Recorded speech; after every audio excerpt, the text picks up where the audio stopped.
Halo, gimana kabarnya? Buat kamu yang lagi kerja, yang tiap hari kerja, tapi gaji tiap bulan masih tetap segitu-gitu aja, tapi kamu ngerasa ngeluh, kenapa? Karena pengeluaran bulanan kamu itu tiap bulan makin naik, makin naik. Entah buat beli bensin, entah buat makan, dan lain sebagainya. Dulu 100.000 itu mungkin bisa buat kamu hidup 5, 6, sampai 7 hari. Tapi sekarang 100.000 buat 3 hari aja itu udah ngep-ngepan men. Kamu beli beras harganya naik, kamu beli minyak harganya juga naik, kamu beli protein yang dulu tuh murah yaitu tempe tahu, tapi sekarang harganya udah lebih mahal. Dan semua ini katanya ya, karena nilai tukar rupiah terhadap dolar itu makin melemah. Jadi nilai tukar rupiah terhadap dolar saat ini udah di 16.300 sekian atau bahkan 400 lah perak ya. Penyebabnya apa? Penyebabnya katanya karena faktor global saat ini seperti apa? Kamu tahu kan perang dagang antara Amerika Serikat dan juga China. Terus ada juga karena kebijakan-kebijakan dalam negeri yang bisa mempengaruhi langsung terhadap nilai tukar rupiah. Lalu kalau muncul pertanyaan, ini tuh sebenarnya salah siapa sih? Salah pemerintahannya atau salah faktor luar negerinya? Jujur ya, aku tuh hal-hal seperti ini sering lebih nyalain ke pemerintah. Tapi ternyata setelah coba ku baca, itu tuh faktornya banyak banget men. Nggak bisa kita lihat cuma dari satu sudut pandang doang. Tapi ada yang lucu, ketika ada yang sesuatu yang kelihatannya nggak berjalan baik atau ada kemungkinan untuk disalahin, semuanya nggak ada yang mau bertanggung jawab, nggak ada yang mau disalahkan, alias saling lempar. Makanya aku pengen buat video ini agar bisa ngajak kamu untuk stop bentar aja dan kita coba untuk mengerti. Kita coba untuk kulik pelan-pelan, kenapa sih kok rupiah ini tuh makin melemah? Apa emang ini tuh karena pure dampak global doang atau jangan-jangan kita tuh emang lagi jalan tapi nggak jelas jalannya kemana. Makanya tonton sampai selesai biar kita sama-sama ngerti.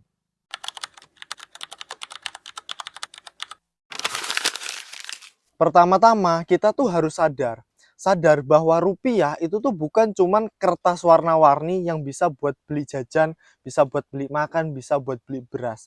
Melainkan itu adalah simbol men. Simbol seberapa percaya dunia terhadap ekonomi Indonesia. Kalau nilai tukarnya terhadap dolar makin mahal, berarti itu tandanya pasar global mulai agak nggak percaya sama ekonomi kita. Tapi penyebabnya tuh apa sih? Oke, kita coba bedah pelan-pelan. Kita mulai dari mungkin akarnya dulu ya. Kita mulai dari The Fed yang ada di Amerika, yaitu bank sentralnya Amerika.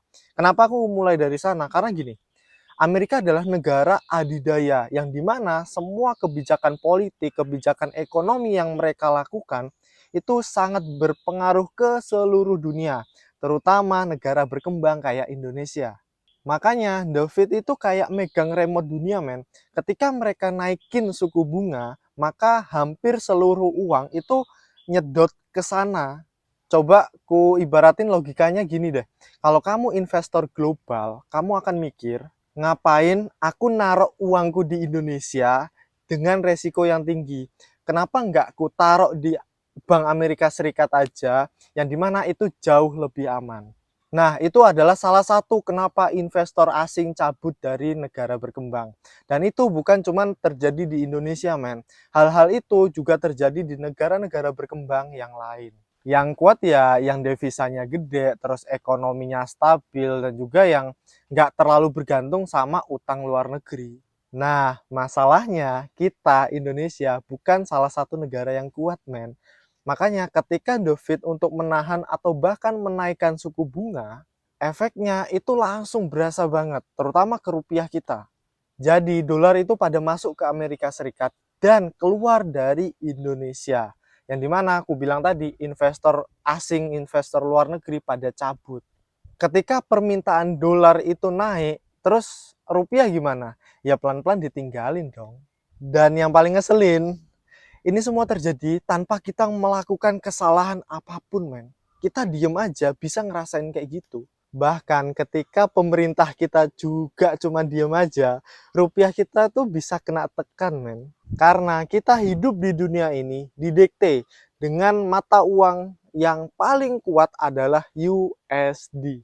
Tapi apakah semua ini semata-mata cuman kesalahan dari global doang? Tunggu dulu. Makanya tonton videoku sampai selesai biar kamu tahu juga apa sih hal-hal lain yang dalam kontrol kita, apalagi di dalam negeri yang bisa mempengaruhi itu.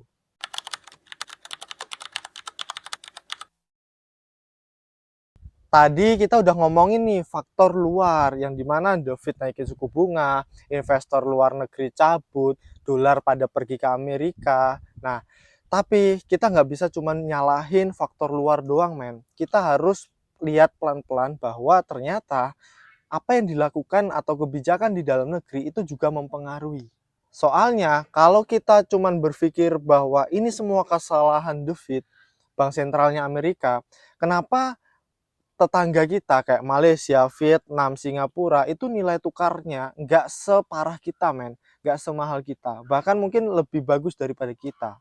Artinya ada juga masalah dari dalam negeri, men. Salah satunya neraca dagang kita. Jadi ekspor kita makin lama itu tuh makin turun. Kita kebanyakan jual barang mentah ke luar negeri dan kita beli barang jadi dari luar negeri. Makanya harganya itu nggak seimbang. Kita jual barang mentah itu kan pasti harganya nggak semahal barang jadi kan. Nah, itu yang bisa mengakibatkan uangnya macet atau seret lah. Contoh nih, kita ekspor anggaplah kelapa sawit, nikel mentah, minyak, batu bara. Semua itu bahan mentah, men. Tapi kita malah impor kayak mesin pabrik, terus mobil, terus bawang putih, gandum, dan lain sebagainya. Jadi ketika ekspornya itu makin turun, sedangkan impornya makin tinggi atau tetap tinggi lah, nah berarti kan kebutuhan dolarnya lebih tinggi, men, lebih banyak, men. Terus rupiahnya gimana? Ya pelan-pelan nggak digunain dong. Belum lagi soal devisa negara. Devisa negara tuh ibarat tabungan negara dalam bentuk emas ataupun dolar. Dan ketika ada tekanan global naik, maka negara dengan devisa atau tabungan yang kecil itu ya goyang, men. Cadangan devisa negara itu sampai awal tahun 2025 itu makin lama makin turun, men. Artinya apa?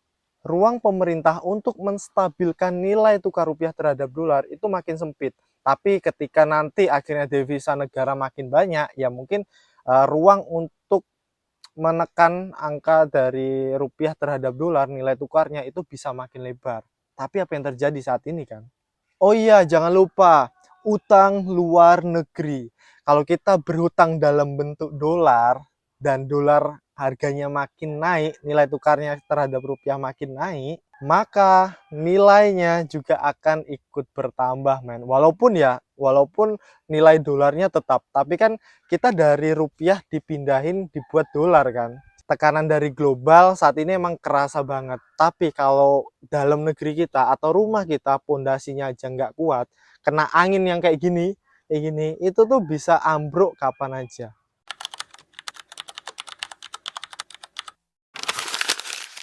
Oke, sekarang kita udah ngerti nih, rupiah melemah itu karena ada faktor tekanan dari luar maupun kelemahan struktural yang ada di Indonesia. Tapi buat sebagian besar rakyat Indonesia, mereka nggak peduli tuh dengan the Fed, mereka nggak peduli dengan ekspor impor, mereka nggak peduli dan nggak tahu tentang devisa negara. Yang mereka tahu, biaya makan mereka tiap hari makin mahal. Coba bayangin deh gini, ada ibu rumah tangga yang tinggal anggaplah di pinggiran kota Bekasi lah. Gaji suaminya segitu-gitu aja, tapi kebutuhan tiap bulan itu makin lama makin naik. Dulu tiap hari itu satu meja bisa ada 3 macam, men. Ada sayur satu atau dua lauk, atau 2 macam sayur satu lauk.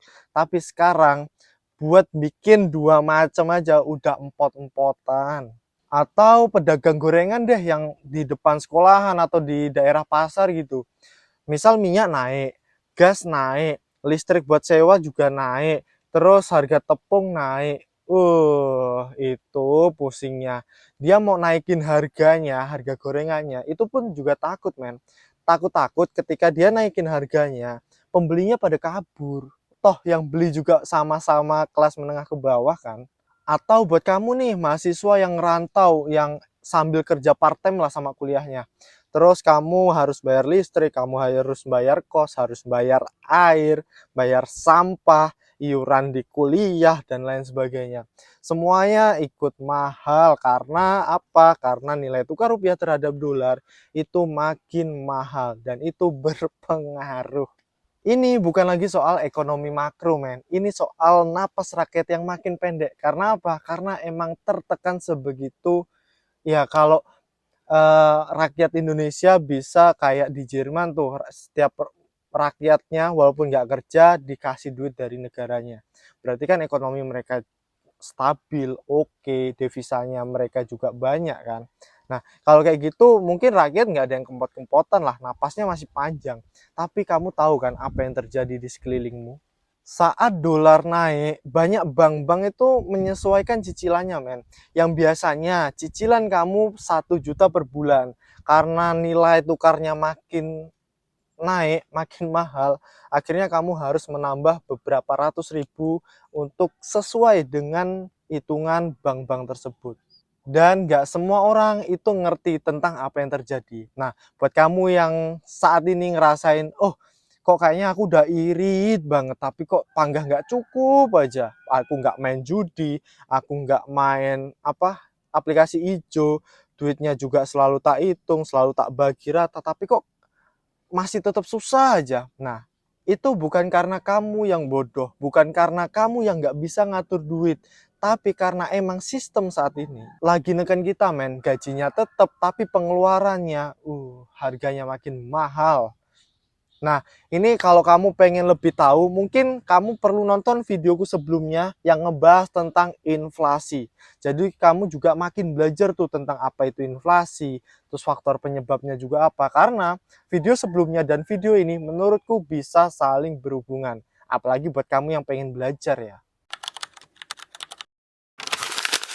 Oke, kamu udah sampai ke detik ini. Berarti pertanyaan ini untuk kamu banget. Jadi siapa yang salah? Jawabannya bukan hitam putih, siapa salah siapa benar. Kalau itu salah yang lainnya benar. Bukan cuman kayak gitu, men. Karena banyak faktor yang mempengaruhi itu. Dunia emang nggak lagi baik-baik aja, men. Mungkin kita lagi berada di tengah perang dunia tiga, yang dimana itu nggak kelihatan karena lewat cyber, lewat kebijakan-kebijakan ekonomi dan lain sebagainya, lewat hutang gitu-gitulah. Tapi kita seharusnya, terutama Indonesia, itu nggak bisa selalu berlindung karena faktor global, karena ada masalah global aja. Karena pada akhirnya yang bayar itu juga bukan orang-orang kaya doang yang ngerasain, tapi orang miskin juga ngerasain, men. Orang kaya yang ngerasain, tapi mereka masih punya cadangan duit. Tapi kalau orang miskin, mereka ngerasain ketekan, nggak punya duit, ya nggak punya duit, men. Kalau ada orang kaya yang di sini tiap bulan dapat minimal uang saku dari papi atau maminya yang 3 juta sampai 5 juta per bulan atau per minggu, atau mereka selalu clubbing setiap malam ngabisin 5 juta, 3 juta, 10 juta tiap malam. Hey, jauh dari lingkaranmu itu ada loh yang dimana 1 bulan cuma dapat 150.000, 1 bulan cuma dapat 200.000, 300.000, mana fasilitas nggak terpenuhi, itu ada loh, men. Jadi kalau orang kaya selalu merasa, wah pajakku paling gede, terus aku selalu ditekan sama pemerintah, tolong penghasilanmu jauh lebih besar daripada itu. Makanya kalau kamu saat ini semua ya dari yang atas sampai bawah ngerasa kalau tiap hari makin berat, makin susah, itu tuh bukan khayalan doang, men. Itu tuh kenyataan dan kamu berhak untuk mengerti kenapa itu semua bisa terjadi. Makanya sebelum kamu meminta perubahan, kamu harus coba untuk mengerti dulu permainannya. Biar kita nggak terus-terusan disetir sama kebijakan-kebijakan dan kata-kata yang sulit untuk kita mengerti. Biar kita nggak terus-terusan disetir sama narasi yang gunain data dan riset dan kata-kata yang ribet banget, padahal itu semua hanya bikin-bikinan, manipulasi, bukan data realnya.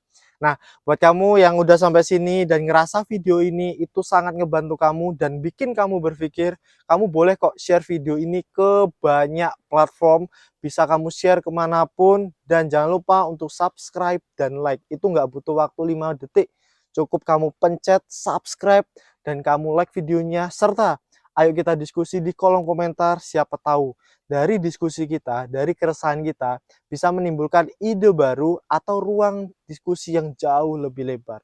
Oke, see you.